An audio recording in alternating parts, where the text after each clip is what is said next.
Our next question, sent to CornyDriveThru@gmail.com from Sam in Toronto. What are your thoughts on Jim's favorite musical artist, Bad Bunny, Oh, God. reportedly being the top WWE merchandise seller of 2021 so What? far, What? with over $500,000 in sales? Furthermore, what do you think of the rumor that he will be teaming with Damian Priest against Frogger and Morrison at WrestleMania? And he attached an article here. Let me just open this. This is from Forbes.com. Rapper Bad Bunny dominating WWE merchandising sales. And it says here, according to Fightful Select, well, everyone's just a news aggregator at this point in time. According to Fightful Select, he's the top earner on WWE Shop for 2021, more than $500,000 in sales to WWE. So what are your thoughts on Bad Bunny? Usually this was the big metric for Vince. How's this guy doing with merch? Let's push him. Bad Bunny's selling more merch than everybody. All of his stars. Put the belt on him. How the fuck? I just saw Bugs Bunny is going to be the host of Saturday Night Live. Bugs Bunny's going to be here. Bugs Bunny's on the pay-per-view. Bugs Bunny's with Damian Priest. Bugs Bunny's selling more merchandise than the boys. We hadn't heard of fucking Bugs fucking Bunny. 2 weeks before he came out and perpetrated that song where poor Booker T had to stand there. And, you know, people still didn't understand the words that were coming out of my mouth. They said, well, the name of the song was Booker T. That's why Booker was there. Remember when I said I was hoping it was Booker's entrance? We're going to see him work, or he's back in the Rumble or whatever. No, he was just there as a flunky for Bugs Bunny. I know the song was about Booker T, or the song was titled Booker T, but I didn't know that they would bring this cretin all the way in and fly Booker there to stand there just so he could assault our ear canals with that. It sounded like someone disemboweling a cat with a Black & Decker bandsaw. How You're out of touch. You're out of touch, old man. Fuck. Noise sounded the same when I was 15 or 50.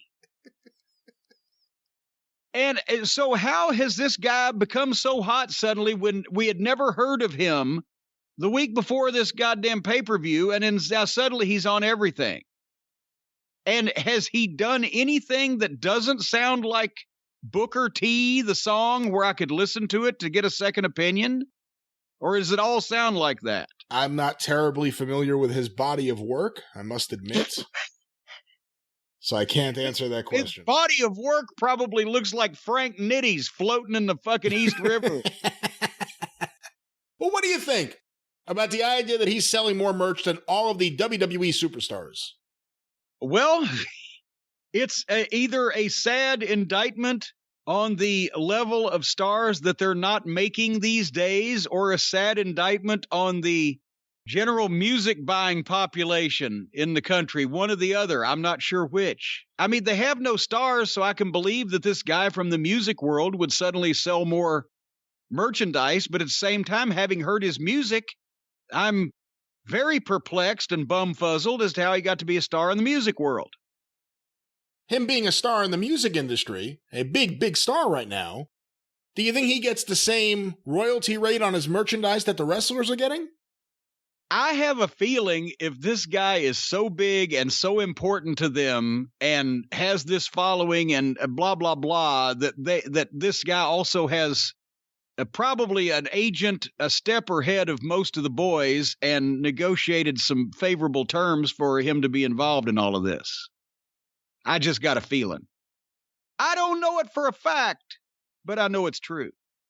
Obviously, he's not been on your radar, and you weren't very familiar with him, but... And I've been sitting up here at the castle in the office with binoculars looking out the windows, and I've never seen this guy.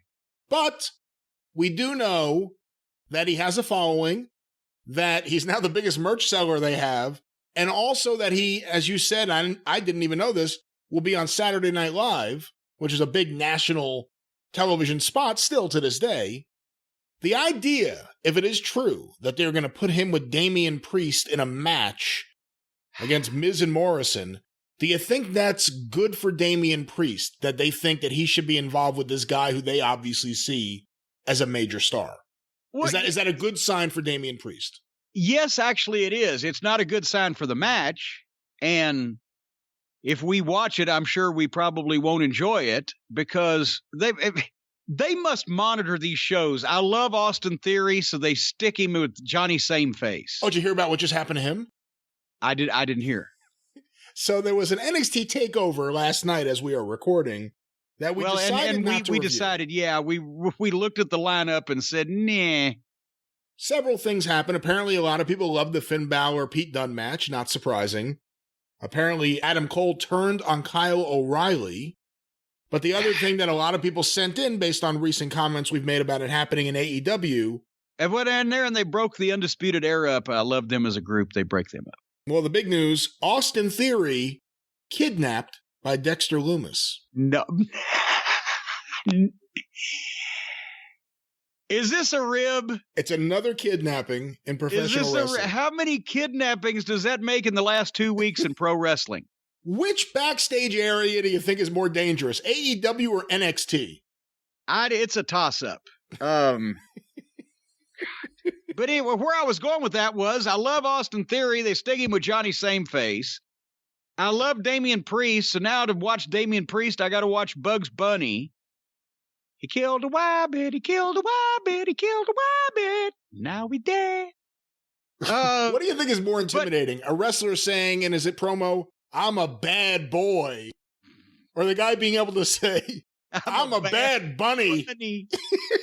But no, you asked if it was good for Damian Priest. Yes, because I mean, the WWE as a corporate entity is not evaluating neither this guy's musical talent nor his potential wrestling ability. They're just saying, hey, a bunch of people like this guy for whatever reason. We're going to sap as much of his fucking heat as we possibly can and get whatever out of it we possibly can. And if they think they're certainly viewing him as a bigger star than any of their wrestlers, obviously now they have the metrics to prove it. So if they think enough of Damian Priest, they want to put him with this guy that they obviously are, thinking more of and probably correctly than their own wrestlers. That's a good thing that they have that much confidence in Priest. It won't make the match any fucking good. And Miz and Morrison will do whatever they can to carry the guy. And I'm sure he's athletic. We saw him. He gave a better splash than fucking Snoop Dogg did. Snoop Dogg, well, I mean, that's a very low bar that you're well, right there. Well, I don't know. If it was a reverse limbo contest, remember Snoop Dogg's face and feet were flat on the ground, but his ass was perpendicular up in the air. It was like a reverse limbo contest. I bet he can beat that, old Bugs. But yeah, it's good for Priest that the company thinks that. But it's sad for wrestling that Bugs Bunny can walk in and be the biggest star.